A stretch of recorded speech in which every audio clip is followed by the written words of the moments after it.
Hello and welcome back to Work Wednesdays. I am Sheen and this is Ali. What are we talking about today? In this episode of Work Wednesdays, we're going to be talking about our different styles of communication. So it's a bit of a couples therapy session, even though we're not a couple, for the record. Don't cut this out. I won't cut this out. So let's go to the discussion. Cool. So, it was that last week where we realized, thanks to our friend Catherine, who was mediating one of our little tiff, where she realized that our main issue is that we communicate very differently. Right? That was it. I won't say it's our main issue, but it's one of them. Wow. Yeah, well, one of them is that we communicate very differently in the sense that I will take at face value what someone's gut reaction is. So their first reaction to something, this will be what I will take at face value and be like, okay, this is how they're feeling in this moment. Even if they will then logically explain that that's not what they meant, that doesn't mean anything to me anymore. But for you, it's the other way around, where you will take at face value what someone is telling you. You won't care if in the past that's not how they expressed it. I think that is a symptom of the fundamental issue. The fundamental issue is that you care more about how people feel, and I care more about what people say. Okay. Yeah. Probably, yes. Or, actually, I also care about what people feel, but I will take their word for what they're saying as being truly reflective of their actual feelings. Whereas you would take your intuition about what they're feeling based on what they're saying and their body language and the way they are, and Ali, your eyes look a bit weird, are you feeling? No. Look, I literally mean what I say. You would take into account all these different factors, which have shown to be, in studies, to be not particularly useful in actually analysing human emotion. Okay. See the book Talking to Strangers by Malcolm Gladwell. Sure. So you're saying my approach is wrong? Yes. Why? I'm not saying your approach is wrong, I'm kidding. Okay. I'm saying that you feel... I feel like my approach is taking people's word for how they're feeling. Your approach is a little bit more paternalistic, that, oh, well, you're saying X, but I know that deep down you probably feel Y, therefore I'm going to treat you as if you're saying Y. Right, okay, let's unpack this. Whereas mine is, you're saying X, and maybe you're feeling Y, but I trust that you have agency to say how you feel, and therefore you're actually feeling X. Yeah. And I will behave accordingly. Okay, it's clear about our different approaches here, but let's unpack this. Yeah. Okay? We're obviously, neither of us is right or wrong. He's a little bit wrong. This is why. Because I knew you were going to go with the paternalistic thing. Of like, okay, yeah, it's true that sometimes that, I will... And it's not always useful for me either. For example, when you were like, oh, I'm tired and I don't want to film. And then after that, you were like, no, actually, I'm happy to film. But for me, at this point, it's like, oh, no, I don't want him to resent me. I can't keep pushing because he might just be saying, yeah, let's film because he feels bad now that he has been honest. Yeah. So this train reaction makes sense to you, right? Yeah. Okay, cool. But then with you, for example, if someone is annoyed at you and they say, I'm fine, you will be like, oh, they said they're fine, even if it sounds very passive-aggressive, it doesn't matter. They said they're fine, so they're fine. In that context, if I pick up on the fact, which I normally do, that they're sounding passive-aggressive, I then make a decision of, do I care enough to effectively grovel, or do I just decide, you know what, fine, you're going to sulk, you do your sulking, and whatevs, I'll go back on my computer. But why does that count as groveling? Instead of just saying, okay, I know you're not fine. Yeah. Oh, because usually it's, okay, I know you're not fine, like, what's wrong? It's like, no, I'm fine. You're like, well, at that point, how many times do I kind of put... At least two. At least two. Yeah. Okay, I mean, normally I do at least two and you say you're fine. In those contexts, hypothetically, if we're not talking about me. And you still sulk. I mean, and people sulk, right? People sulk, according to Alain de Botton, when they feel like they have been wronged, when they feel like someone else should have understood the way that they were feeling without them saying how they were feeling, and therefore they're going to sulk. Which is fine, it's like a normal human response. Well, fine, you know that people will sulk and they won't really communicate their feelings. So then clearly your model doesn't apply in the sense that you will trust that what they're saying is true because you know that that's not the case. In those contexts, I know it's probably not the case, but I know that there's very little I can do to get through to them and just give them some time and it's fine. Okay.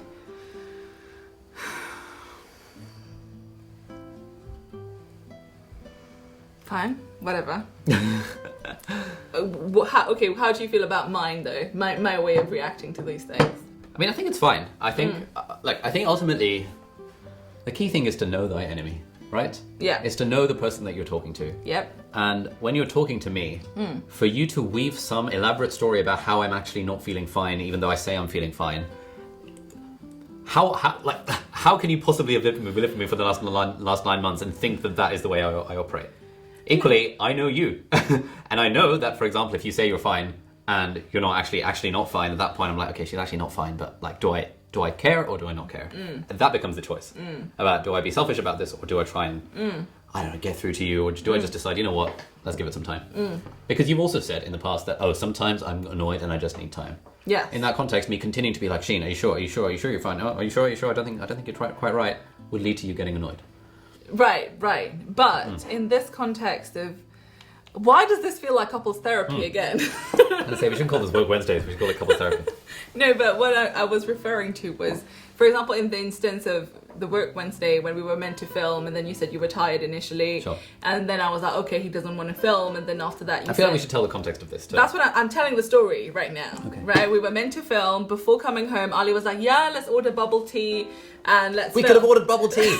We could have. I just Damn, realised. bloody hell. It's not You too had late. one You can job. order it. I don't think we're going to be talking for 20 minutes. Yeah, and I was like, oh yeah, cool, let's go home, let's order bubble tea, let's film. And then as soon as we got home, I was like, so should we film? And I was like, nah, can't be bothered, I'm tired. And I was like, okay. So, and then I was honest with you. I was like, do you see this as how you offer help? Yep. You always suggest something you make me very hopeful, and then you're like, when it comes the time to do it, you're like, oh, can't be bothered. That was my bad. I'd honestly completely forgotten that I'd said we should do it. Yeah, exactly. It wasn't in the calendar. Anyway, and then after that, he was like, oh no, actually, I don't mind, like, we can film if you want to film. But at this point for me, it was like, okay, clearly he's tired. It's going to be very selfish of me to now say, let's film. Yeah, because you're considerate and I'm not. Yes. Exactly. That's the problem here. You actually care about people I'm and too I don't. nice. And I'm not saying you're too nice, I'm saying you actually care.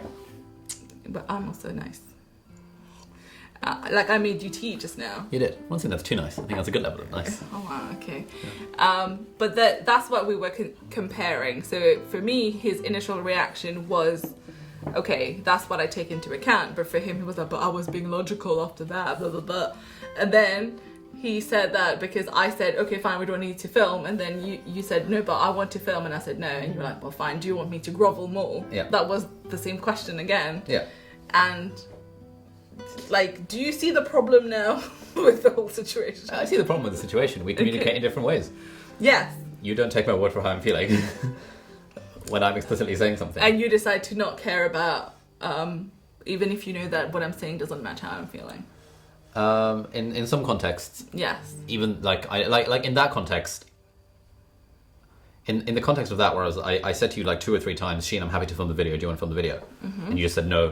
Is at that point? But I wasn't just saying no and sulking. I said no. Clearly, you said you're tired. Yeah. I'm not going to make you film. Yeah, I said I'm not tired. I'm fine. We should film. And you still said no. I don't want to. But you've already said you were tired. How are you not tired anymore? No, exactly. Which is kind of which goes back to the thing. In that context, it was not me misinterpreting how you were feeling. It was you misinterpreting how I was feeling based on you not listening to what I was saying and thinking that you know better because creating the story arc in your head essentially of how I was probably feeling despite that not being what I was saying. Yeah, but also there's the whole thing of, you know, me not wanting to ask too much from you, and because I care about how people around me feel. Completely appreciate it from your perspective. Because you care. Yeah. I feel like that was the problem there. We just have two fundamentally different styles of communication. Okay, cool. So we've established that. Yeah, different styles of communication. Plus, you care more than I do generally about things and people. Yeah. And therefore. So what's our takeaway message from that? So we've understood how to deal with this, right? Yeah, I mean, I think our takeaway message is that I like the way that I think, for example, like I'm gonna now, and this is probably not what you want to hear, but I realize I do have to watch what I say in front of you, because I know that there are, like for example, if you were my brother right now, I know that there's basically no line that I could cross that would make him feel upset. Okay. And therefore, the style of communication is different. Mm-hmm. In a way, I would say it probably feels more authentic because I can just be myself. Yeah. Whereas with you, I know there are things I can say that would upset you, and therefore I have to monitor what I'm saying to make sure I'm not touching on anything that could potentially upset you. And normally when I find out these things that, don't make fun of Sheen's accent, even if it's banter, she doesn't think it's banter. Okay, cool, that's fine. Let's not do that in the future. But a new one for me is when Sheen asks me a question, I need to not reveal my true reaction to it and instead think about what the reaction... Instead think a little bit harder about how I actually feel about the thing and how it's going to come across to her, because you care about my reactions to things. Okay, but then this makes me feel bad. I mean, which is why I said this is probably not what you want to hear. But I'm not sure there's... Like the way that I operate with these sorts of things is very sort of if this then that, right? Yeah, no, I understand that. And so what would you have me do if not kind of do a little bit of a prefrontal cortex monitoring of what I'm saying around you to make sure it's not going to... Right, but we're also not just trying to, improve our friendship, but also in general your model in terms of other people. No, I agree. I think... We're trying to help. I actually think this model, like the way that sort of thinking about what you say before saying it... I think that's just normal human behavior. I think that's actually very reasonable. Yeah. It's very reasonable for a large range of situations. Yeah. But it's, for example, not the way I would talk to my brother, for example. Yeah, but there are always some people who have no filters with, right? But I also want to be one of the lads. No, exactly. That's the issue problem. here. Like, you're not a random stranger. I mean, for a random stranger, I would obviously watch what I say. Yeah. But for you, like... I kind of treat you as one of the lads. Yes. Which is why it always surprises me when you respond to things not how one of the lads would. Okay. And then I think in my head, oh yeah, Sheen's not one of the lads. Sheen is actually a normal person who I do have to be a little bit filtered around. But I am one of the lads. That's not to say that being filtered is a bad thing, for the record. Okay. You know what I mean? Yes. Yeah. But for example, with your first reaction to things and stuff, I can also obviously help with that, right? Sure. I now know that if you say something after you've reacted differently, you still mean the second thing rather than the first thing. Yeah, but also, I mean, I feel like this is not particularly... Like for example, if you were to say, hey, Ali, do you want to go to the gym for a workout right now? And I'd be like, oh, I can't be asked. It would be reasonable for you to be like, all right, no, stop being lazy, we're going to go to the gym. And then once we're at the gym, I'll be like, you know what, Sheen, I'm really glad you made me come to the gym. This is really good. Yeah, but again, this is going to benefit you. But filming Work Wednesday is my personal selfish benefit. Oh, I see. Okay. So that's where it becomes different. Sure. So for you, it felt as if you were asking me to do a favor, and at that point I was like, oh, God. Yes. Whereas to me, it was like, it was not in the slightest in my head, I'm doing a favor for Sheen. It was like, we're filming a video. Yeah. And given that I've been filming a video for 4 years, I know the feeling is it's often like, it's like the feeling of going to the gym. It's just a burden, yeah. It was just like, oh, can't be asked. And then it's like, once it's happening, it's actually quite fun talking to a camera. Okay. So that's what I'm saying. Obviously, I can take your word for it now. And, in the future, it will be... Yeah. I will trust you if you say something after initially reacting differently. Would that help you not having to think before saying something to me? I mean, I'm sure we're still gonna, for example, in the case of me making fun of your accent, thinking it's a joke, and the fact that I now know that you don't like that, it's become a new filter. Okay. Where, like, for example, if a friend of mine, if like Tamer were to say a word wrong, all of the guys would immediately jump on and be like, ah. But do you see the difference though? Because, if someone made fun of me saying something in French, weird, I would not be offended by that.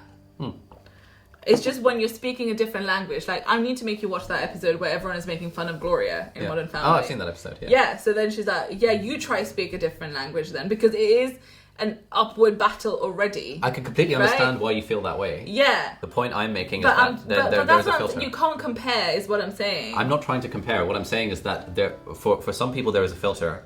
There is no filter. And for you there is a filter. Okay. Which is fine. Like, most of us around most people, I have a filter to what I say to my mum. I'm not just gonna, if my mum says something, I'm not gonna make fun of her accent. Like, oh, actually, it's not damsel in distress, it's damsel. It's just going to be like, shut the F up.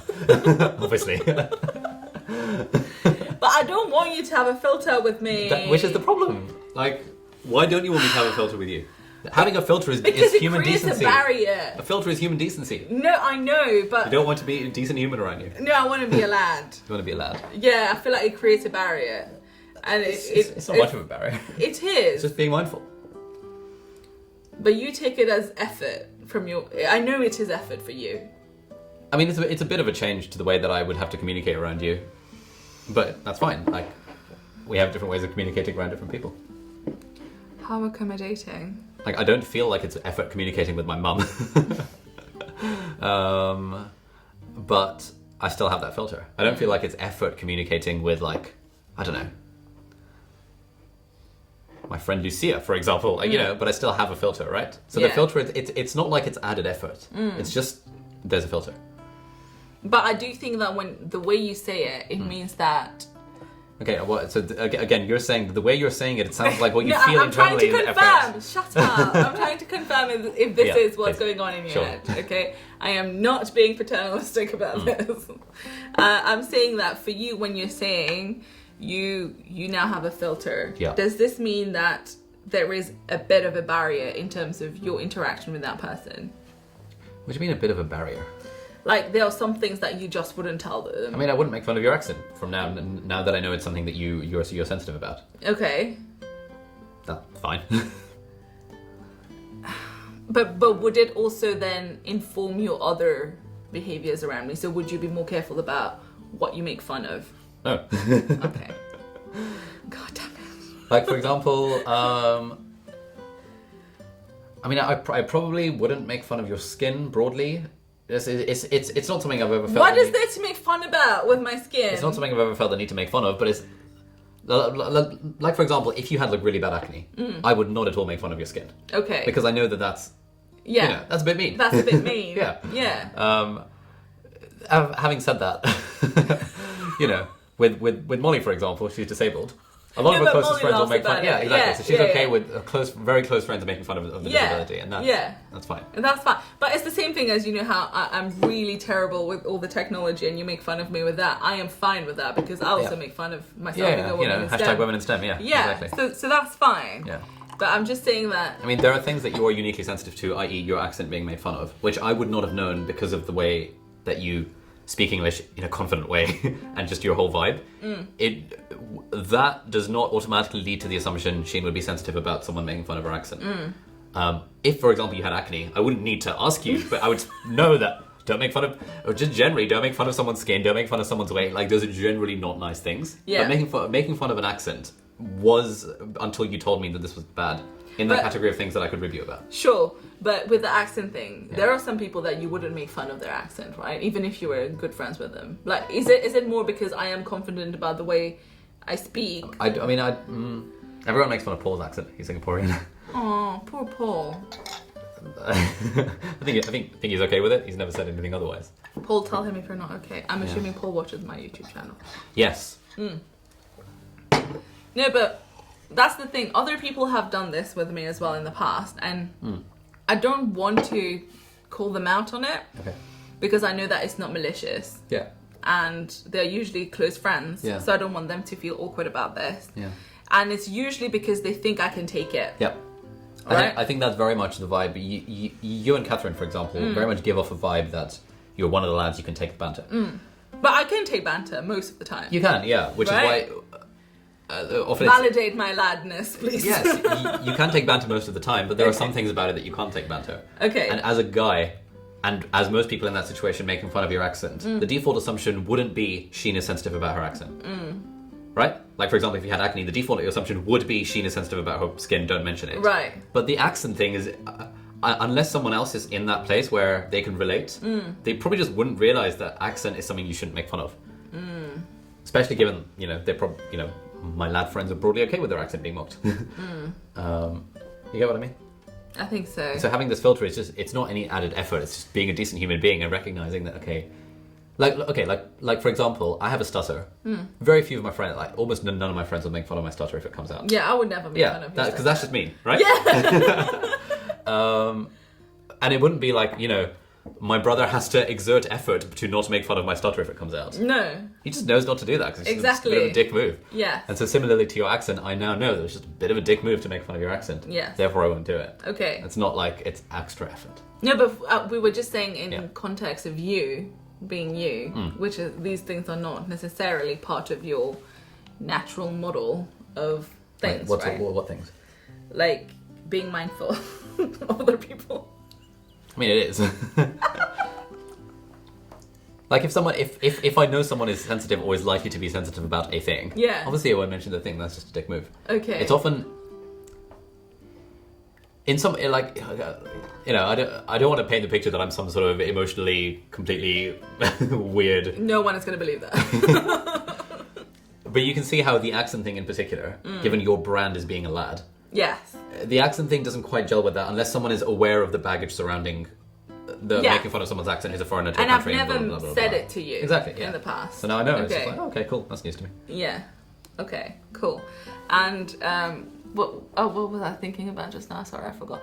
Yeah, and then for example, when you tell me that I look very shiny when I put makeup on.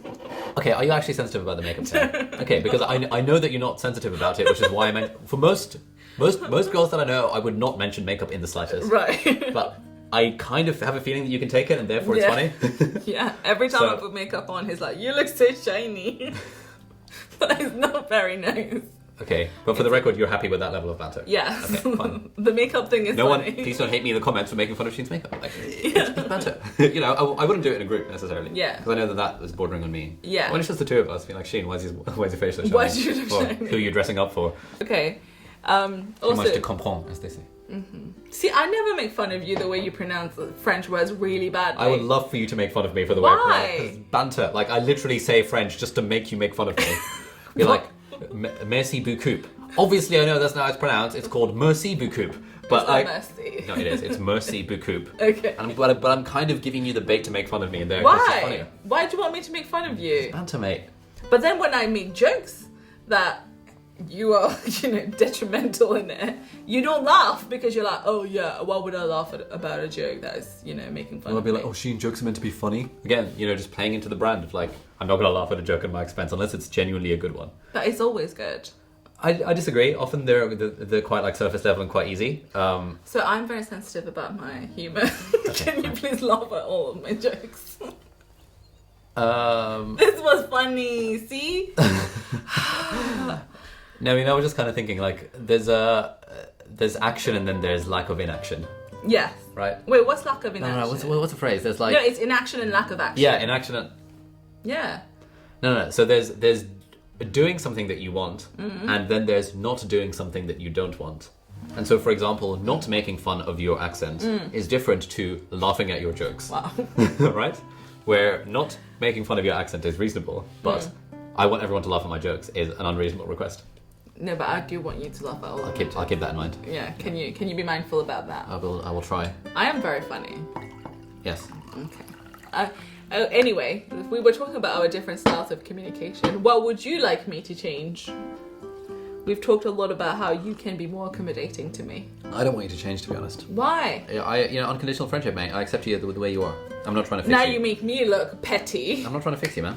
It's fine. Shut You're the way you up. are.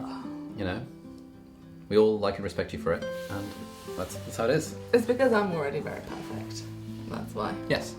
Close to perfect. Close, yeah. Yeah. But anyway, seriously though, what would make your life easier? I mean, I again, for the record, I don't think my life is particularly more very difficult easy to live with. because of the way you are. Yes. Broadly, you're quite easy to live with. You say it's because you accommodate me far more than I accommodate you, which is true. Probably fair. Once again, it's been very informative. We've learned a lot about each other. Indeed. I don't know how useful it will be to other people. I hope it is useful in any way. But thank you for being here, and we'll see you next week. Bye. Bye.